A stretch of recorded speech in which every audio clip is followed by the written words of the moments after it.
we're the Nearly Deads, and you're about to check out all the gear that we use on tour.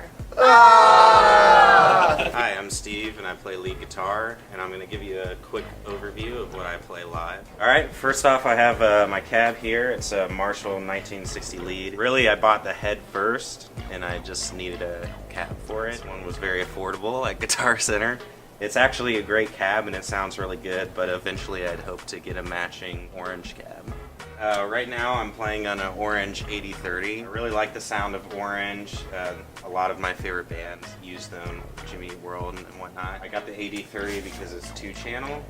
We have some clean parts as well as a lot of overdriven parts, and this way I can have a clean channel with a little bit of gain and then a really dirty channel. Quickly, an overview of the settings. It's a pretty basic head. There's no built-in effects. We just have master volume, gain, and our EQ here. Basically, when I first got the head, it's just a little trial and error. I found the settings that I liked for the tone I like, and they pretty much stay that way. All my effects I do on my pedal board.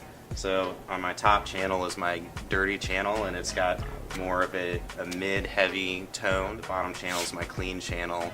It's a little bit bassier and a little bit thicker. This is my pedal board. I have the SKV that's got the built-in power, just so that I can power up all my pedals without external. Again, with my pedal choices, I'm not a gearhead.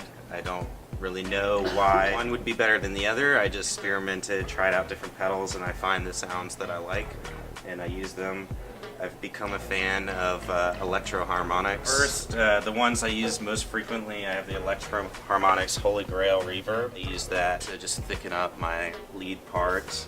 I have the Memory Boy. I like it because it's both digital and analog. I have the analog warmth and the delay, but I have the digital taps. I use the delay on multiple songs with multiple tempos. I have the Micropog here, which is an octave pedal that I use on a couple songs. I have Electro Harmonics Worm. It's a really cool pedal I found. Without having to have a wah pedal, I can have a wah effect, a flange effect, a phaser, different things, and I use that for a couple songs. Outside of Electro Harmonics, I have a Boss phase shifter that I use as an effect over the delay for just one song. And I have the Tech 21 that is a compression and distortion pedal that I just use as a booster for leads. I have a friend in Nashville that makes his own pedals, and we used a few of those on the album, and he made me the Dead Factory, which is custom for my band, the Nearly Deads. It's basically a fuzz factory. It's a little bit dirtier, if you can imagine the Fuzz Factory being any crazier than it already is. I have our standard Boss chromatic tuner and a channel switcher for my head. Right here I have what we call the puke bag. It's just a tool bag that's a puke color green. It's just full of all the little things that I would need, knickknacks. I have extra picks, extra cables, screwdrivers, wrenches, things to fix my gear, tape, extra strings. It just comes in handy to bring that stuff on the road with you in case your gear breaks. Most professionals have a nice toolkit. I have a puke colored bag. It works just fine for me. As far as guitars go, on our album we've used multiple guitars, so it's a little different than live. We use everything from Les Paul to American Tellies, hollow bodies. Live, I've really liked playing with Gibson SGs. I have this one right here. It's a 90s model, pretty standard. Sounds real good with my head and all my pedals. I also have another SG that I play that's a newer model. It's an anniversary edition. It has a built-in boost in it, and it also has the auto-tuning system. Strings I interchange between two brands. I prefer D'Addario 11 gauges, that's what I buy on my own, but I also use Ernie Ball a lot. Super Slinkies, 11 gauge. They're pretty standard for rock guitarists. Picks, I really like the Dunlop nylon picks. I like the little grips. They're easy to hold on to, and they give a little bit, but they're also sturdy enough to give you that grit. And cables, Mogami cables from Guitar Center. Basically, they're a little bit more expensive, $50, but there's a lifetime warranty. So if you ever break them, you just bring them to the store and they give you a new pair for free forever. So it's a nice thing to have on the road, especially when you're poor. Hey, I'm Kevin. I play bass in the Nearly Deads, and this is my gear setup. Alright, so this is my Ampeg 8x10 cab. I've had this cabinet since I was freshman in high school. Dad hooked me up back when I was little in a metal band and bought me this, and this thing has lasted almost 10 years. It's a road warrior. I just love it because it's just a wall of bass. It can take any kind of beating at all. It's a savage for the road. Definitely get one if you're going to be on the road. This is my head, which I also got at the same time. Ampeg SVT3 Pro. It's got all kinds of options. It's a good standard head. Gives me a lot of tone. I get compliments all the time on how good my tone is. Korg tuner. Trusty, always good. It's good to have a rack mount tuner so I don't have to use the pedal all the time. So the reason I have everything set the way it is with our style of music, I like my tone to be gritty, not so gritty it's like distorted. So I put the bass up to a certain level. I leave the mid-range down in the middle and then bring it back up when it comes into the treble frequencies. And over here, usually leave the tube game down. Same thing with the bass and the treble mid-range. Mid-range will be right about there. Bass is always up. Gain just depends on the room. Change the gain. Sometimes certain rooms you get more bass, sometimes it gets more treble. So you just gotta adjust it, feel the room out, see how it sounds. This is my trusty Fender PJ. It's got the P-bass pickups and the jazz bass pickups, and it actually has a knob to switch between the two. What I do, I leave it in the middle and I use both pickups. It gives me best of both worlds. It's done me great. It's a Road Warrior, it's trusty. Got my Ewok stickers on the back. Nice and smooth neck. Strings I use are Diodario. It starts at 105 gauge. I like a little bit thicker. Just from old experiences of strings breaking and stuff, I like to have a little bit thicker. That way it lasts longer. This bass I got actually in a town called Allgood, Tennessee. It's out in the country, out by where I live. And I was just out looking, wasn't really expecting to get a new bass. And I saw this one with the navy blue and the gold pick guard, the PJ combo. He was selling it for $700. I was like, I need this bass, and I bought it, and it's done me great ever since. It's probably been about 3.5 years I've had it now. Very, very solid bass. My pick of choice is the Dunlap Tortex .73 millimeter. I've found over the years these are literally the only picks when I play they don't break. I don't know if it's my style or how heavy I play, but I break picks all the time, and these ones never broke one of them.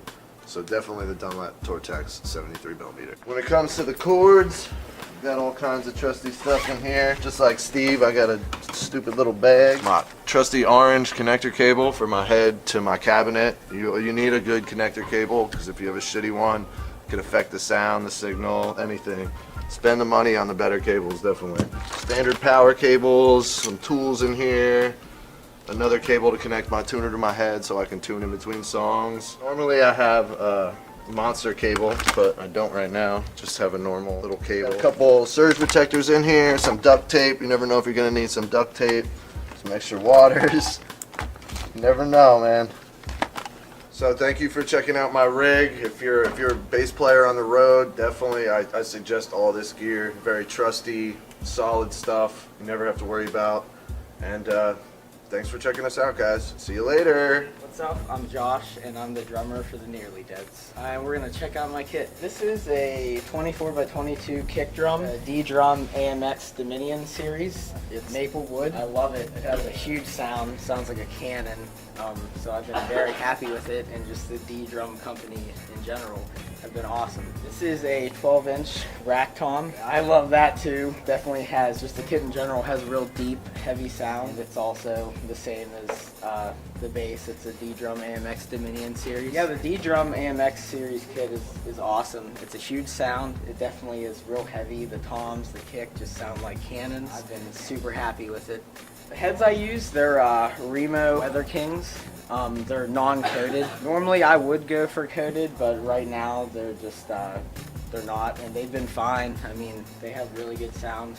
I have 18-inch Sabian B8 ride, then a Sabian B8 hi-hat. I love them, they're more of a budget saver right now. An 18-inch Zildjian K Custom Dark Series, and a 17-inch Zildjian K Custom Dark Series, and I love those. Yeah, definitely for like our pop punk kind of grungy alternative sound, the K Custom Dark Series and the size 17 and 18-inch definitely complement the guitars and bass and just the overall sound in general, so that's why I use them. I love them.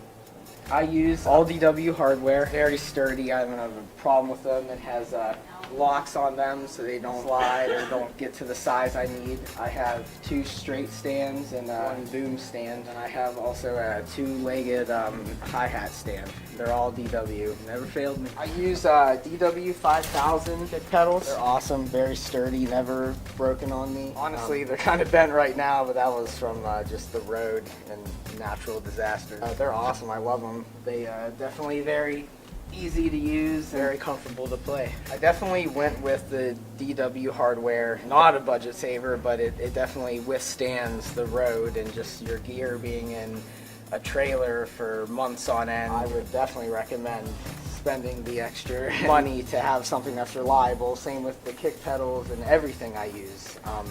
Very sturdy, and that definitely plays into why I choose those products. Yeah, I use Vader drumsticks, size 5B. I really like them. They're comfortable. They're not too heavy, but a little bit, so it definitely gives a heavier sound when you're laying on the kit. So that's why I choose Vader 5B drumsticks. You may have noticed that my snare isn't set up. It's actually being paired right now.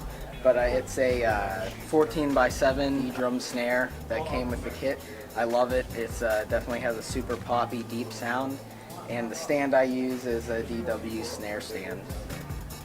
I'm Javier. I play rhythm guitar for the Nearly Deads. Check out some of the gear. Alright, so the cab that I play is a MG412. It's kind of your standard Marshall amp. Gets me by through tough times, you know. The head I play is a Vox Night Train NT15H 15 watt. I was gonna do an orange amp, but this was a lot cheaper. The gain, I want it to be distorted, but when I lower the volume knob, I kind of still want that clean sound. The treble, I want a lot of treble so that people can hear it. Bass, not so much, because I'm right next to Kevin, and he takes care of the bass, so kind of to give it that clear, crisp sound. So on this tour, I've been mainly playing this Mexican Strat, and this is actually Steve's guitar, and I play this one because it sounds better on the amp. It has more of a crunch to it. It's got more distortion on it. He's using DiMarzio single coil humbuckers. It's a great guitar, especially for the amp I'm playing out of. So that's what I've been using for this tour. I typically stick with the Ernie ball strings. Since I'm playing rhythm, mostly I'm gonna, use the thicker kind of medium strings. If I were playing lead, I would use some of the thinner, slinkier strings, but the ones that I'd stick with are like medium slinkies. This is my baby. This is a Epiphone Studio Dot. I played this on a couple of tours before, and it sounds great through the amp that I'm using. It doesn't have as much of a twang as the Strat does. So that's why I'm kind of using the Strats. So I used to carry a big heavy pedal board around. Since I'm playing rhythm, there's really not much for effects that I need. So I've downgraded to this little guy. And all it is a pitch black Korg tuner. So these are my picks of preference. They are medium Alice picks, and really I haven't been able to find them online or anywhere except like Nashville. Then again, I haven't been looking. This is my pick of choice. It's a 1.20 millimeter Alice picks, and that's my favorite picks to use. So. Hi, I'm TJ. I'm the lead singer for the Nearly Deads, and we're just gonna go through some of the stuff I carry with me on tour. Okay, so I use my own microphone on tour, and I have wireless in-ear monitors as well. And the first thing I want to mention is my little bag. It's actually a laptop bag that I found for $5 at Goodwill, and it fits the gear perfectly. So I'm like really proud that I found it, and it was like brand new, so it wasn't like smelly or anything. I use the Sennheiser EW300 wireless. A lot of people rack mount these, but plug them in myself on the road. So wherever there's like an outlet, I'll just plug it in myself, because you never know where you're going to be playing. It could be a basement, it could be a nice venue, it could be anything. That's the plug. And then the way I plug these in myself is I have a splitter. This nice sound guy in Florida was nice enough to give me, because otherwise I couldn't plug these in myself because of the inputs on the back. You have to plug them into a board. So you can give these to the sound guy, but half the time it's not gonna be possible. So I just plug them in myself with this, and then I plug in my line here and then the stage line. I just plug in there and I can just hear myself. It really helps me on the tour when you're doing like 30 plus shows, singing every single night. There's no way I can do it without having these, without blowing my voice out every other night, because I sing really hard, really loud. I like to belt it out. So without these, it's just impossible. I recommend it if you're serious about singing, if you like taking care of your vocal health. Definitely try to invest in some of these. Not the cheapest piece of equipment on the block, but it's definitely worth it if you're professional and touring full time. Comes with a little wireless pack. I don't have the fancy molded ear cups. One day I'll invest in those as well, because these fall out of my ears all the time. Because if you've seen us live, you know that I flail around and headbang and everything. So these are always like flying. This I just clip onto the back of my pants. It's ready to go. So there's that part. To kind of keep it in the Sennheiser family, I have the 835 mic. A lot of singers use this. It's very like reliable, very heavy duty, gives a great sound, feels good to hold. I bring my own cables as well. I just find just for consistency, it's easier to just bring your own mic cable, because you never know where you're gonna end up playing. They could have a mic cable that's falling apart or shot or something like this. So when you bring your own stuff, you know it's reliable, you know it's not gonna short out or cut out on you. And that's it. Yeah, that's all my stuff, like my gear, yay. Thanks for checking out our gear. Make sure you stay tuned for more episodes so you can see what all your favorite bands use on the road.